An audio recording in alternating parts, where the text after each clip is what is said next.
Yeah, so let's do this. Let's get into this. What are we talking about right now? Man, I think Mo. Go ahead, Max, Mr. Mo. no, Max. No, Go for I was gonna say, I mean, the talk for us Latinos this week has been Bad Bunny, of course. You know, taking over New York City, making history at Yankee Stadium. I think a lot of people were really excited about that. A lot of the chatter that I saw online was like, people thought like, this is the best day of my life. I'm at Yankee Stadium witnessing this. So it was really cool to see, you know, MTV, right, Mr. Mo? Yeah, so a big week for him and especially on the VMAs, taking the top prize. So congrats. I think this is it's always great to see someone from our community come in and shining. So super excited. You know what first Spanish speaking only artist to get that award, which is amazing. Major. Yeah. Again, Max. I was thinking about the event, right? And how in the future NFTs could be like huge for an event like that, right? Number one, people who own the ticket will have, or who bought a ticket, if it was an NFT ticket, will have it for life. That they could always say, look at my wallet, I was at the Bad Bunny concert at Yankee Stadium. And I don't understand. I don't think people kind of get that yet, like how the places that they attend, the events that they attend, if they want to share it, could also be on their wallet, and people could really, you could really say, yo, I was there. And that's one of the things about NFTs that people don't really think about. They think about, you know, the art, they think about the music, but the collectible part of it is that you could prove that you were there if you hold that NFT. So I think that was kind of like thinking ahead of time. I was thinking like, how could NFTs play a part? And that's one of the things I thought about. You know, I'm just all about Bad Bunnies over Bored Apes. So I was at the concert, and the concert was like, you know, I'm not really like a concert goer kind of guy, although I've been seen at quite a few lately. But when you walked into, just like I had to park a little bit away because it was just a madhouse. So I parked, and then I just jumped on the train for like a couple of stops. And the energy and the positivity that was flowing in the air was something that was like, it just made you anticipate like what's going on here. Like I'm looking down on the sidewalk, you see all the people celebrating. It was like a real fiesta, right? And then, you know, you get there, smooth lines, no drama, everyone's being cool, everyone's happy, strangers talking to each other, and you know, hey, where you from? I'm from here. Oh, my family's from this side of the island, that side of the island. Blah, blah, blah. People just exchanging random information about, you know, who they are, where they're from, all that stuff. And then you had, you know, one of the first things I noticed was the amount of different flags being represented there. You know, Peru, Mexico, what else? Panama, you know, Panama, all over. Like, people were there in droves, unified. And then when you walk in, I mean, wow, it was just like a bowl of happiness. You know, you walked in and the vibe there, you know, from the DJ, from Diplo opening up, and everyone just, their excitement was so high strung that they were literally, the party was starting way before Bad Bunny got on. And it was all in anticipation. Diplo did his thing, but the anticipation and the sense of euphoria was like, it took me, like, it hit me hard. I was like, wow, this is amazing. And then, like, look, we all know my Spanish sucks. I'm the worst Spanish speaking person in the world. But for me not speaking Spanish and going there, and it was one of those situations where I am looking at it and taking all the vibes in, I literally felt emotional just being part of it. It was a real emotional feeling, and I was blown away because I'm thinking, wow, this sort of unity for Latinos was something that was historic. Like we're talking about, Ali, Ken Norton, kind of like at Yankee Stadium kind of vibe, so when you went to Yankee Stadium for any kind of major concert back in the 70s or a fight or whatever, there was a sense of happiness, and like this was the only ticket, the best ticket in town. And you're sitting there saying to yourself, wow, I am literally watching history. Right. And then I'm a critic when it comes to concerts. If you can't sing or if you don't sound like your songs, I'm not feeling you. This dude sang every song, of course, with the crowd, because the crowd sang every word. There wasn't a step missed when it came to the crowd. So, the crowd got into it. And then, bringing out Aventura, bringing out just all these different people he starts bringing out, and everyone's just like, every person got the same love as they came out to perform with him. And, you walk away from that event thinking like, wow, I really was part of history. And then I was thinking, damn, I had a good seat, and I got to send a big shout out to my man, Rene Residente. He's the dude that hooked me up. I put a big thank you out there to him the other day, but I didn't want to talk about what it was for. Nobody's business. But now I can just be like, yo, thank you, Rene. You enabled me to see from a great perspective one of the most important concerts ever performed by Latinos. It is easily going to go down in history as a game changer. I think from this point on, if you weren't taking us serious, you better take us serious now. Yeah. Right. Definitely. So how does this all tie into what we're doing today? Can you guys hear me? Am I good? Yes. All right. Cool. Right before I jumped on for my other one. This is number 8, right? So yes, we're doing about every 3 Mondays a month, right? And then we have Twitter Spaces Thursdays. So we're trying to keep all the highlights and keep up with everything that's going on with Web3, crypto, and NFTs in this very early conversation and in this community of learning and coming together and having these educational talks, as well as over on Twitter Spaces.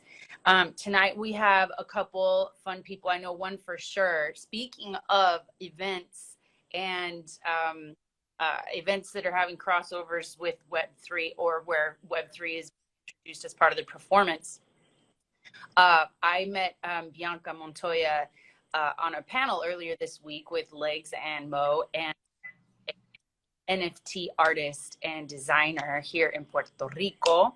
And she invited me to a all-female DJ event on Sunday, and the entrance, one of the options for your entrance ticket is to get an, and then your holder, an NFT holder gets part of the utility of that is access into these super fun events. It was like beachside, pool party. Rainao performed, and it was really, really fun.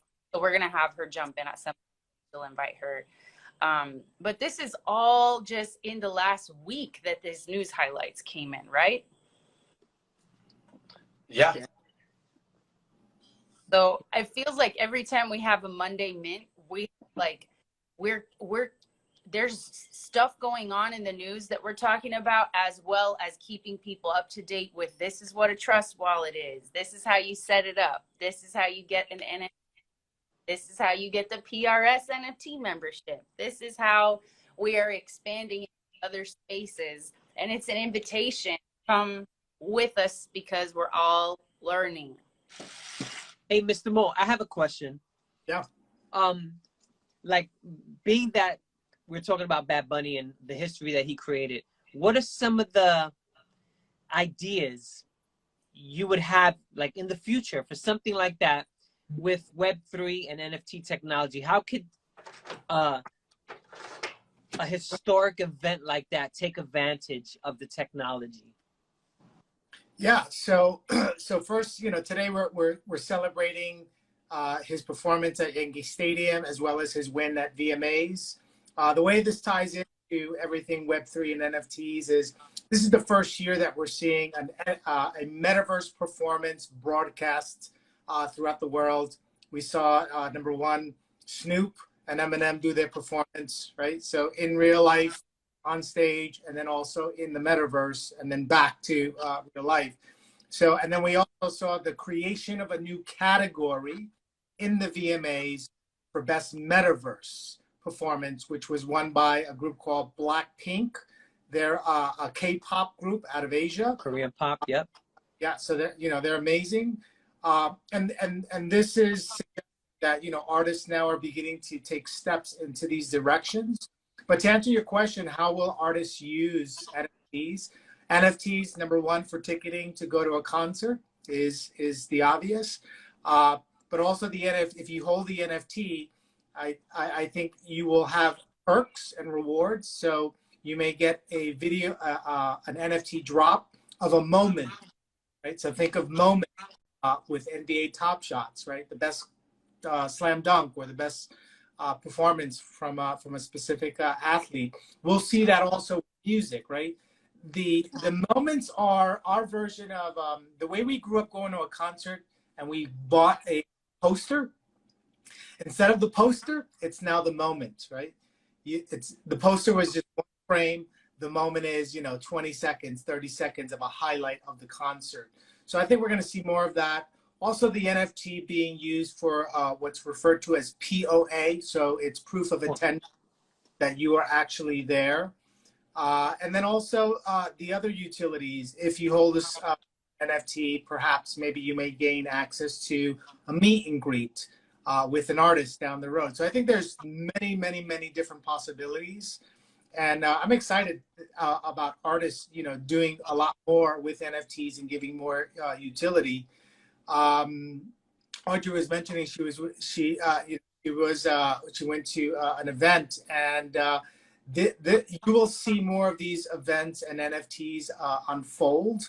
But we're in the very beginning stages, so it's going to be about the artist's creativity, how they use the NFTs, whether they want their fans to participate in perhaps maybe the creation of what they're building. Maybe a fan can submit a piece of graphic or artwork for the album covers, or maybe there's all different type of possibilities. But I think we're still early, and I'm excited to see what comes out in terms of other forms of interactions and utilities in this.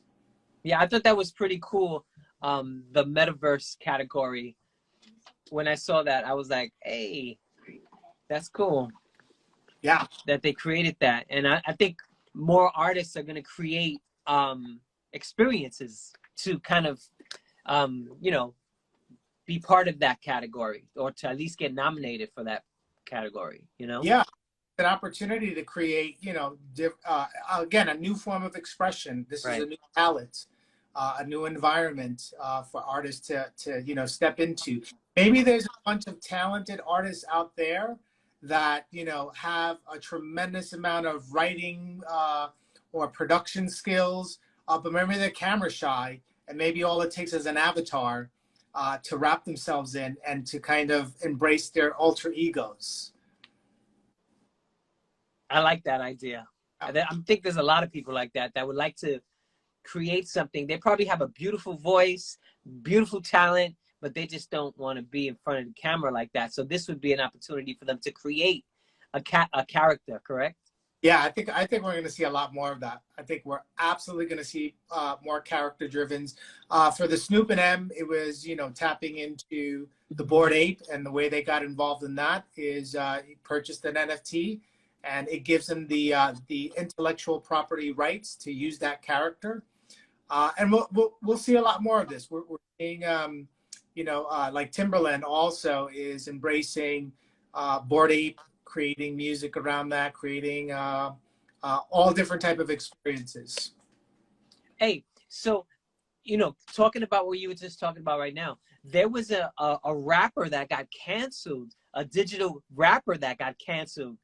Can you talk about that? That was funny. And I'm glad he did, because they didn't give the artist who was behind the voice props. So I'm really glad that they did get canceled. But go ahead, Mr. Ma. I know Yeah. you know the story. So I don't know too much of the details, but when I was reading up on the initial concept of a virtual artist getting signed to a record company, I thought, okay, that's interesting. We're taking another step forward. However, they wind up dropped because what they found out is the group that was behind it. There was a couple of issues, but I think the main issue was that the folks behind that are Caucasian, and they were using the N-word in some of the music, and that didn't fall right. So they wind up getting dropped. And then the second chapter of that is the actual artist who recorded the vocals actually got cut out of the deal. So maybe it was a little karma there.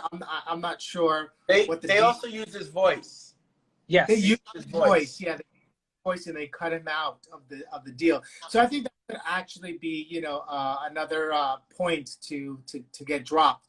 But it's like anything else. This is new territory, and we're gonna start pushing the envelopes. But I think it's gonna make other people realize that, hey, maybe I can create an artist. I can bring them. I can get signed as Avatar. So I suspect we're gonna see more of that. And it also let people know, don't jack the culture. Keep it real. Yeah. Yes. Keep it real with the culture. Don't jack the culture. This is a perfect example of how community can come together. And the minute that they find something out, they can completely reject it. And the minute that community has a consensus of rejection, of course, a company is going to step up and say, you know what, we need to make sure that we're in alignment with what this community is expressing. And sure enough, the label kind of stepped aside and said, yeah, no, this is not for us. Isn't that kind of encouraging?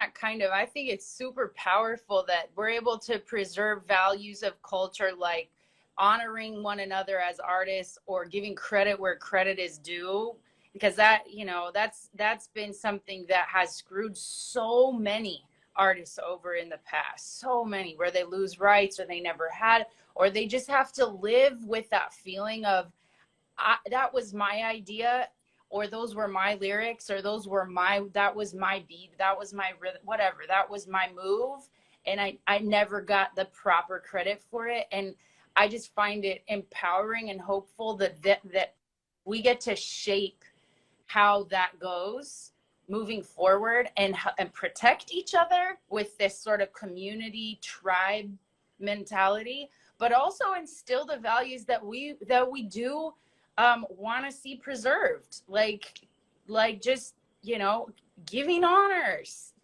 saying who did what when, and part of, I don't know, I just saw the P. Diddy documentary on Netflix last night, and I was thinking how there's so many hip hop documentaries coming out, and just to archive the times, and as we approach the 50-year celebration and anniversary of hip hop, I think that this is another movement towards preserving what the values are as we move in with NFT technology and into the metaverse, so that it's not just a crazy free for all, but that there is accountability. There's accountability and transparency.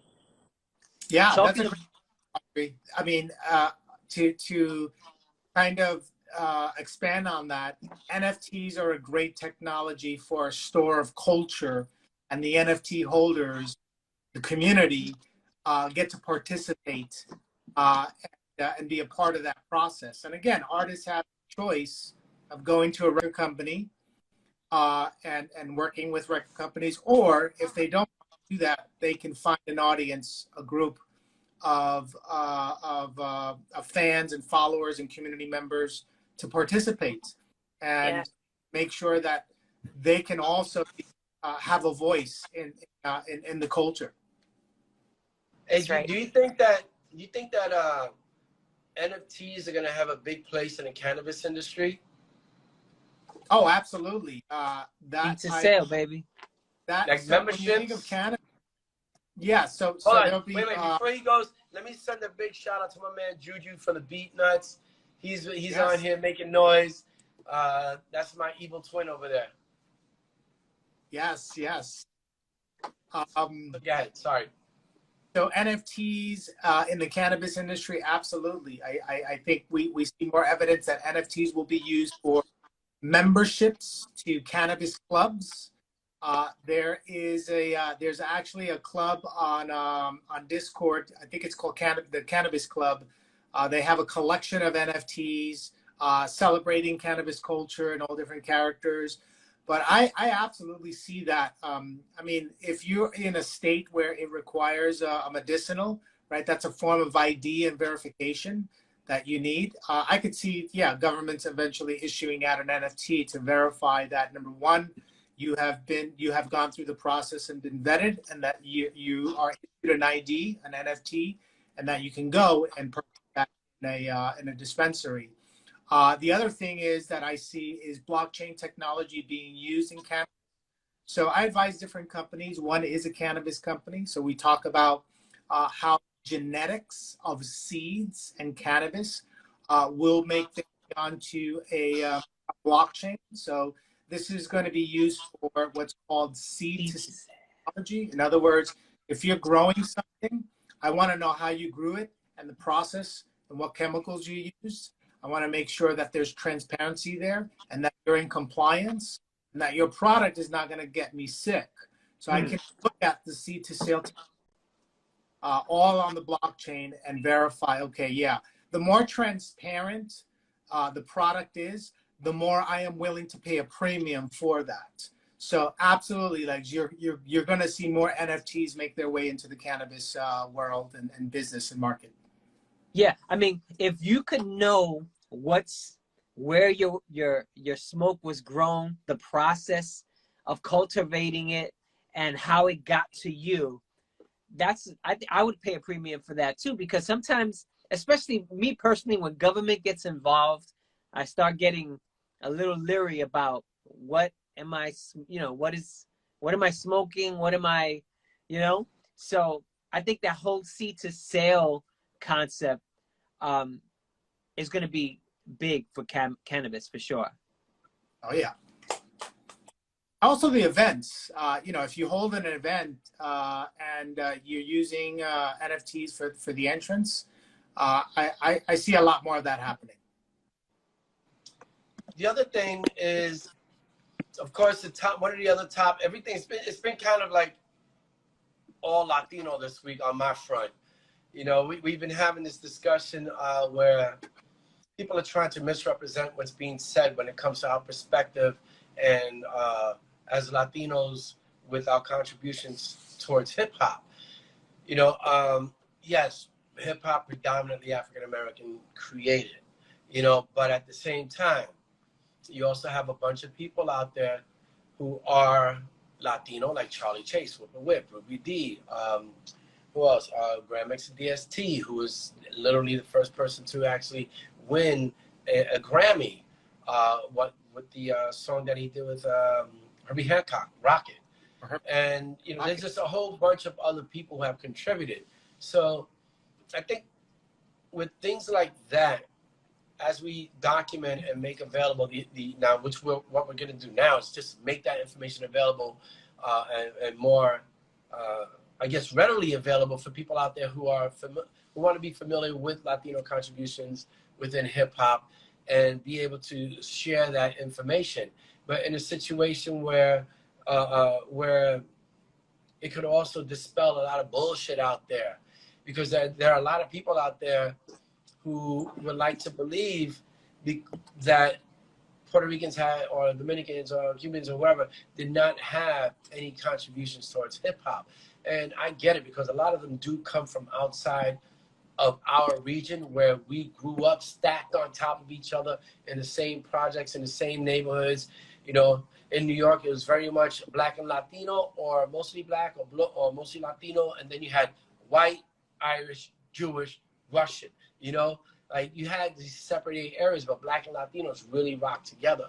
So I think in terms of making information available about Latino contribution to hip hop, I think NFTs can serve as a library for hip hop. Yeah. You know? Yeah. Well, I like that when everyone just nods their head. Yeah. Yes. So maybe we do it. Huh? It's the store of culture. NFTs can be used as culture, yeah. And it also is a way to verify, you know, all the voices coming and being able to say, yes, no, Latinos are a part of that experience and shaping the culture of hip hop. Absolutely. Shout out to Danny Hastings. He's in there. Yeah, shout out to Josette. We see Josette. That's good. Yes, but yeah, I think capturing and letting people, you know, and through NFTs kind of understand, you know, the history of who played roles in it. I think that's going to be another utility for NFTs to capture culture, right? Yeah. Yeah, not to capture, to use NFTs as a store of culture, yes, but it's also a way for us to control our own narrative. We can't let someone else control our narrative. We must tell our story, and we can do that through a lot of the images that, like, you know, great photographers like Joe Conzo caught, you know, those baby pictures early on, and those can make their way into a metaverse, a gallery, right? Exploring and understanding the stories of how this happened, how it unfolded, and that you see it very clearly. You see Black and brown faces in these images, in these video clips. And so NFTs will be kind of the cementing of that on the blockchain. You'll be able to get a better. The purpose of a blockchain really is also for verification too. That's the other thing. Yeah. Want to use it as a verification system to verify. Hey Mo, before we go too far, can we bring on the legendary Danny Hastings? Yeah, let's bring him on. He has Yeah.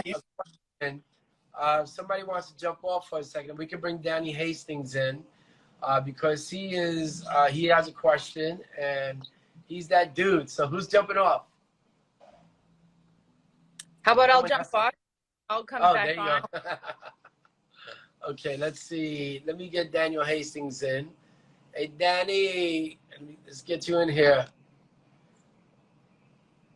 Danny D. Cash, Danny Hastings. We're going to bring in, and yeah, we got to let him introduce himself and who he is so people understand the importance of this brother.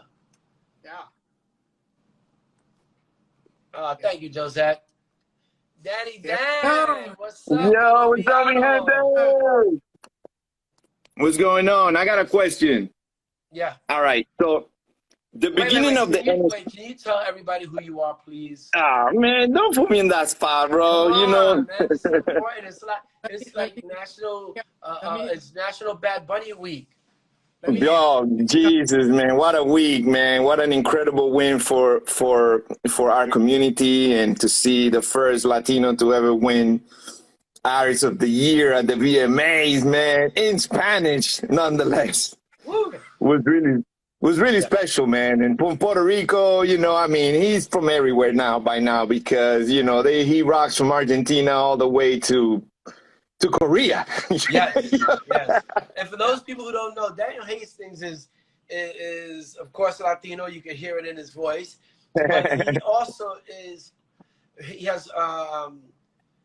created the album covers, some of the most iconic album covers ever, and he's also produced and directed videos for major artists throughout his time. So can you give us just like 5 artists that you rock with before you ask your question? Oh man, Wu-Tang, Big Pun, Eminem, Nas, JC, The Lox. I mean, the list goes on, man. Yes. Okay. What's Crazy up, Legs from Rocksteady. Yes. Tony Coca.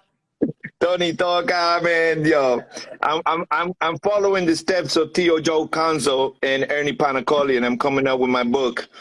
So, you know, Nice. shout out to those legendary photographers as well. You know, I'm standing on their shoulders. So I got a question, and shout outs to Mr. Mo, man. You always been so informative with this space, educating us, and love for you know, see what this question.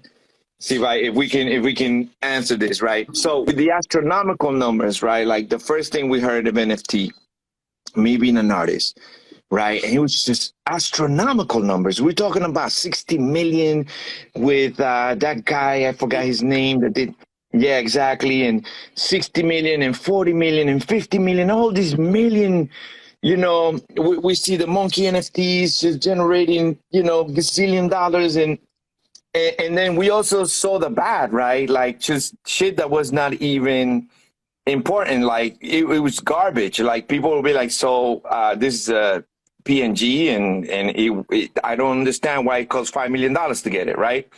And then there was a lot of that. There was a lot of that, including someone bought the first Twitter that ever existed, right? I read that somewhere that they bought the first tweet, and he bought it for like, you know, astronomical figures, and they went to resell it, and nobody wanted to buy it, right?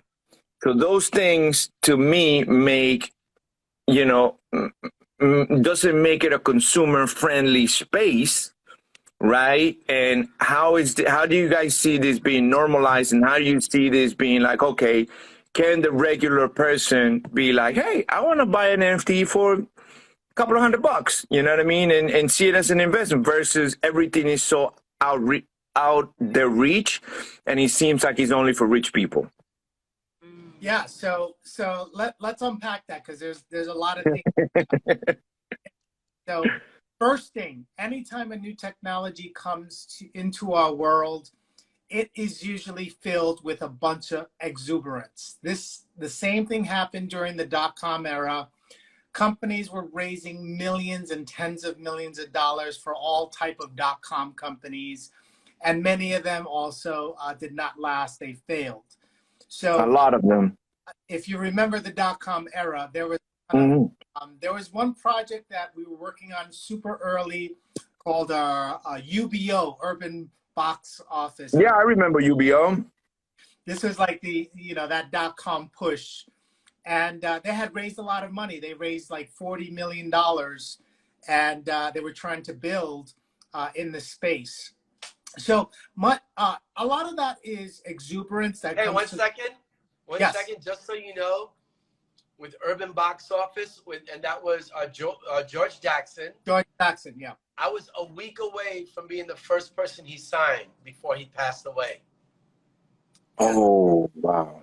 Yes, rest in peace. Rest in peace. Rest in peace. Yeah. So moving forward today, right? Blockchain, crypto, NFTs. That next chapter, what we refer to as Web3. Now, so you'll see the exuberance in things like Bitcoin and all the other cryptos, and then you see the cool off. And that's what we're going through now, the washout, the cool off, and it really is washing out all the bullshit projects that we refer to as rug pulls. They're just there for a cash grab. And what remains are usually the projects that have real purpose, that have real utility, that have real value. And I think that's a good thing when we get those washouts, because now people can focus on things that are that have potential for growth.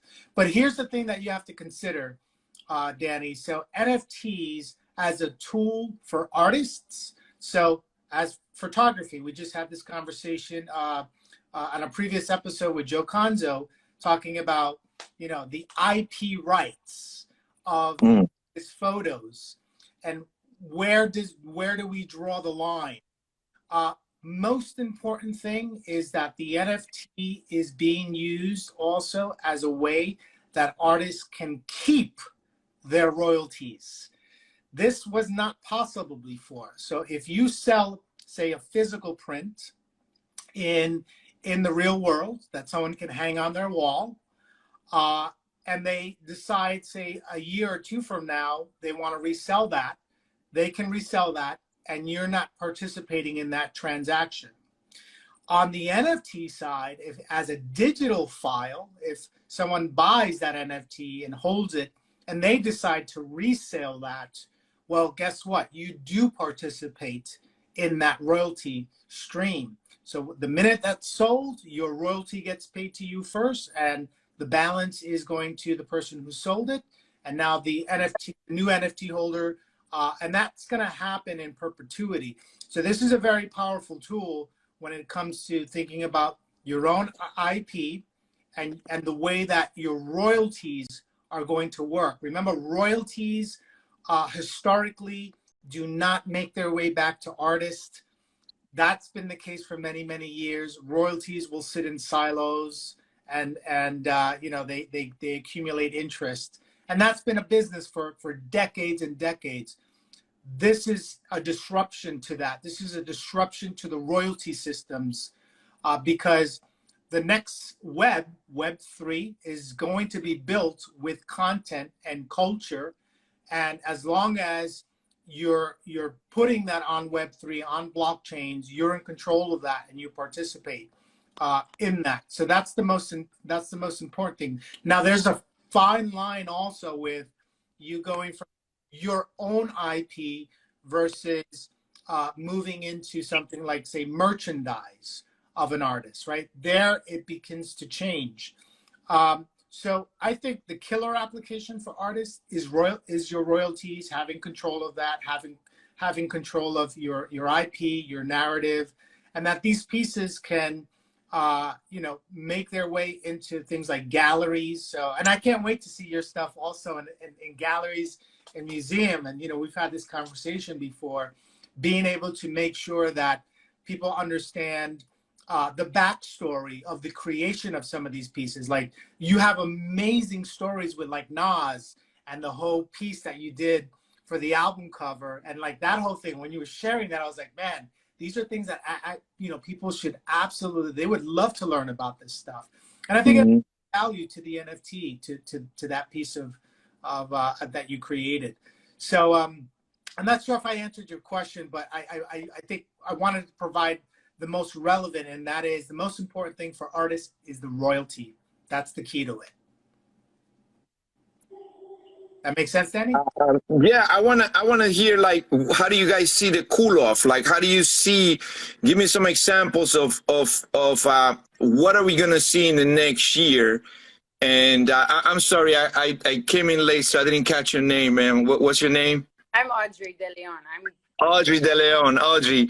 So how do you see this cool off happening? How do you see? Like, I'm excited about it. First and foremost, I'm not against it. I'm excited. I just wanna make sure that if I put an NFT, you know, the people can buy it, and not just, you know, millionaires and these people that really, one, don't care about the culture. They only care about, you know, making the money.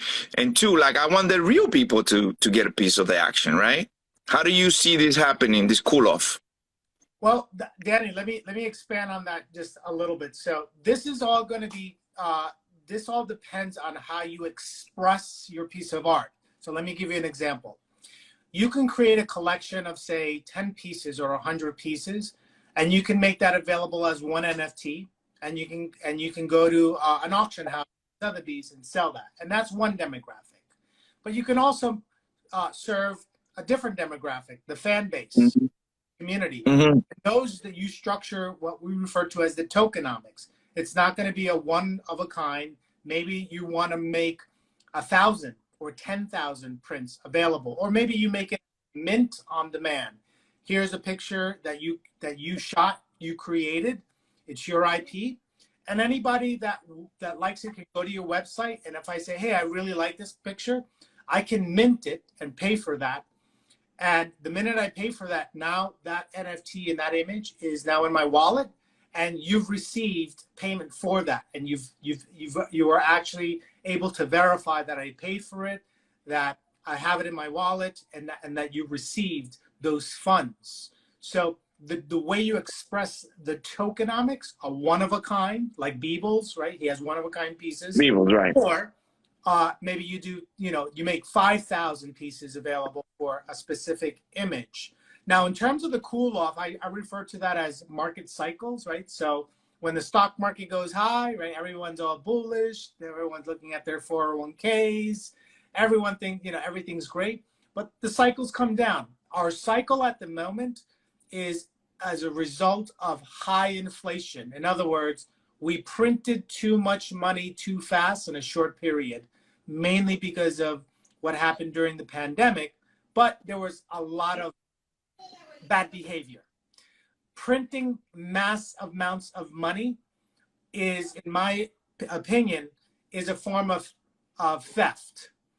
The more money you print, the more that you're taking from people. So this is why it's important for our community to understand a new language of financial literacy with blockchains and NFTs. We're redefining how we're transferring value too. And we're transferring value without intermediaries, right? So this is equivalent to someone standing in front of you and saying, Danny, I love this piece of work that you've done, and I'm willing to give you cash right now. This is that transaction is in the digital side. That's exactly what's happening. Someone is handing you a crypto without any bank, without any credit card, without anybody being able to censor you in any way, shape, or form on your creative expression. So this is censorship resistant also. So there's your royalties. It's censorship resistant. It's removing all the middlemen in the business. The more that you can remove the middleman, the better it is for your business as a creator. So right now, the cool off is just, markets are cooling off everywhere around the world. This is technically a currency war, but it's an opportunity for us to learn about NFTs and a new financial literacy for this next generation that's going to grow up with metaverses, the way that we grew up with first generation websites. And we grew up with first generation e-commerce, right? Think of it this way. Our websites will now become metaverses, and our e-commerce will now be NFTs moving forward, if that makes sense to you. Yeah, definitely. Always a world of information. Yeah. We gotta bring on our next guest right now. Thank you. Much, Danny. Thank you, Lex, Audrey, Mo. See you soon, all right? I'll keep listening. Bye. Yes, sir. All right, cool. Bye-bye. Ladies and gentlemen. I guess you have to... Oh, that's one? These All right, there you go. All right, I got it. We're going to bring in Audrey. You can do the honors as we bring this woman in. Hopefully she's still there. Sorry for the delay. Yes. Montoya is the Well, that was very fast. I was not ready. Hi. Oh, my bad. No, it's okay. I'll just go to another room. I was listening. I've never wear these little habichuelas, but I'm wearing them now just to be more private. What's up, guys? Hey. Good. How are you? This is Mo. That's Bianca. Yeah. We met on on the last Zoom on our panel. Mm-hmm. So I'm so glad you got to go to the event and I didn't see you. You had a New York line of people. No. I was so proud of you. She had her NFT on the screen right there, and and people were talking with her. I was like, let me let you do your thing. I was so excited for you.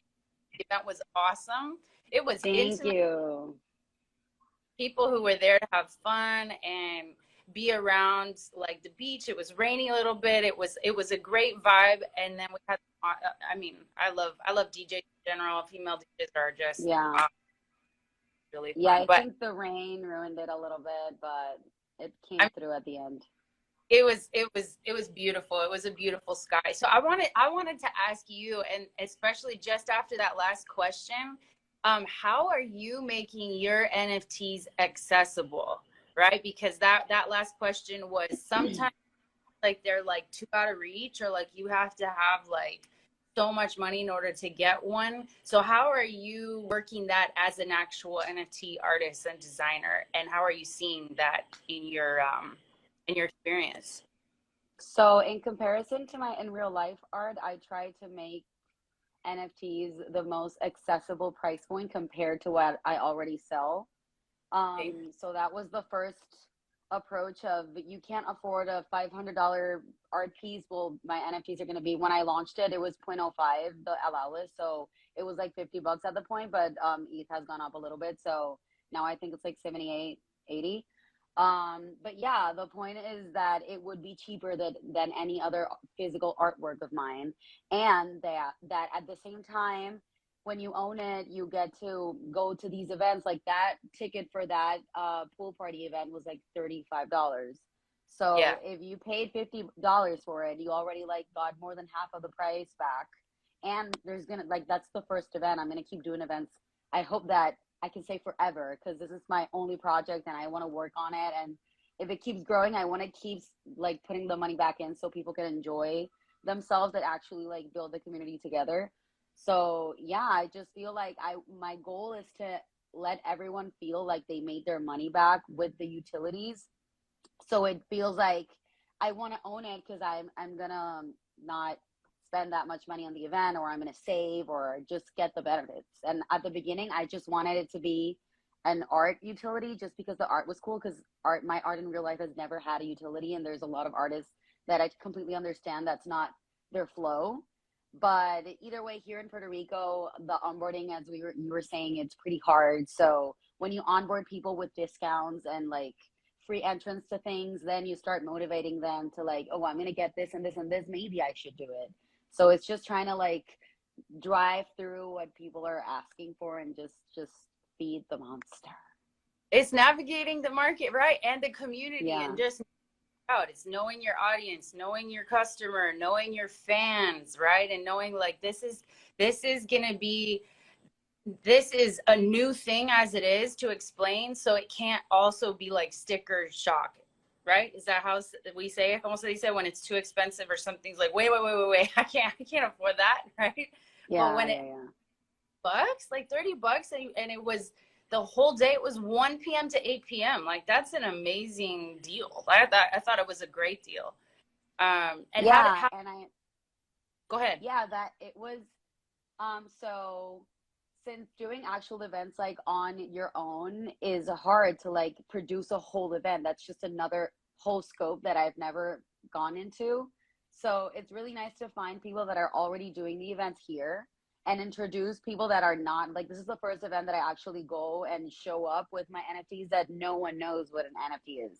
I saw, obviously there's always some people that enjoy it and buy it and whatever, but all the events that I go to here are for the NFT community. So everyone that's present has already like seen me present and talk about my art like a million times. So it's nice to find those alliances with different people that are not in the space, so you can just start to invite people in and maybe not sell the NFT, but just like have the presence there, and people see like, I see it here, I see it there, I see it everywhere, I need to own it. So it's just being present, even though if like I wasn't 100% part of the event, if they just give me the space, just give me a little corner, find me a TV, I will talk it out, I'll explain it to people. And if I have to do that for 3 years until it launches and everyone's in it, then I feel like at least I was there from the beginning and I helped women in the community go like jump in. So that's the big point. What is up? How can we find you? How can we support you and send people your way? What would be the best? Yeah, just this is my personal profile, where I post all of my art. I actually opened an Instagram account for the event on yesterday, because I was like, people are gonna go to my Mint website and they're gonna be like, what is this? I'd rather, if you don't know what an NFT is and you click the QR code, you could go to our Instagram and at least like actually see the artwork there. So yeah, I just opened the Unusual G's NFT. It's on my profile, but I'm here to orient any women that follows me or that is here that wants to listen. We're here to answer questions and help you download your wallet, buy your ETH, and go through all the things. So thank you for letting me talk here with you guys. Well, estás en casa con nosotros, and we're here to support you however we can. So yes. Thank you so much for having me on. Yeah, we're gonna drag you onto our team, whether you like it or not, because we know how dope you are. I'm here. I'm a yes person. I'll do everything. I don't sleep. I don't eat. I'll just all day, every day, everywhere. All right, we're That's gonna have the to feed energy her for too. life. We're gonna have to feed her too. It's on. Yeah. Oh Well, my. Man. should I go down and keep listening? I mean, we're about 5 minutes out from wrapping up the show, but this was Yes. Oh, okay. awesome. So thank you again for jumping Cool. on. If you guys have questions, I'm sure that Bianca will be happy to get you and get some of that information out to you. Follow Yes, for sure. or Yes. Bianca. So go. I'm always curious. How did you fall into this rabbit hole, and at what point did you make that realization? Like, you know what? I'm gonna create an NFT for my art. So actually, G Money was the one that got me into this rabbit hole because the first NFT summit that happened here in Puerto Rico, the Metaverso, it was last December, and he was just scouting in real life artists for them to auction their pieces as NFTs on the summit. So my friend like met him at a random bar. She didn't even know like who he is or what he does. They just like connected because they were sober and they just like hung out all night because they had that in common. And then she obviously showed him his art, and then he onboarded her onto the event and told her like, you're a really like well-known artist here, Lorna Hernandez. Shout out to her. Go find your other artist friends and get them on here. We they don't have to pay anything. Just we want to feature their art and auction it out at the Metaverso. And I was like, whatever, sure. Sounds, I don't know what this is, but sure, take my art. And I created a piece and it sold on the auction, and it was very exciting. And I got to meet a lot of people, and I saw my art displayed on a friggin' screen there, like a standing screen thing. And I was like, the future. So that's what got me really excited. And then I met people there, and that's where I met the marketing guy and the developer. The marketing guy introduced me to the developer because we're three on my team. And I just met everyone, and we started doing it. And I started working with two guys that I've never met in my life through, I don't know, my phone and stuff. So we created a whole project, three complete strangers that met on the internet, and it happened. And then I went to NFT NYC and I met them in person. So I was like, okay, you guys are real. You guys are tall. You're little. They got to see me in person. We got to hang out. So it's been a journey, but it's been really cool. And I'm enjoying all the people I'm meeting and all the connections we're making and all the changes we're doing to the world. So yeah, it's been awesome. That's amazing. See, I love the fact that you can collaborate with people that you've never met before in your life, and you can be in these new spaces. And then after you build something, you can actually go meet in person, you know, at NYC NFT, and it's trippy because I've been So trippy. with people, and you feel like you know them, but you realize, wow, we've never met before in person. This is the first time. And the interesting part is I've worked with people also that I've never seen their face. So when I think of them, that's what I was gonna say. of their profile picture, and their profile picture could be something completely different. Yeah. It's so fascinating. This is something that's such a different experience with the internet, especially with metaverse and NFTs, working with strangers.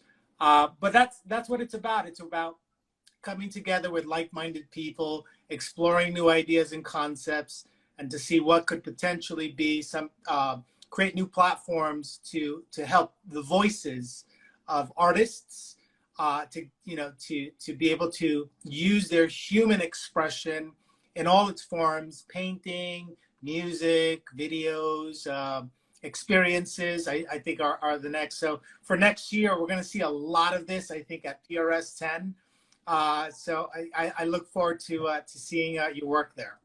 Yes. Yeah, for sure. I'm excited. I can't believe I connected with you guys. This has been really nice. So I hope we definitely get to do something in the future. Absolutely. We'll see Thank you you sooner again. than later. Yeah.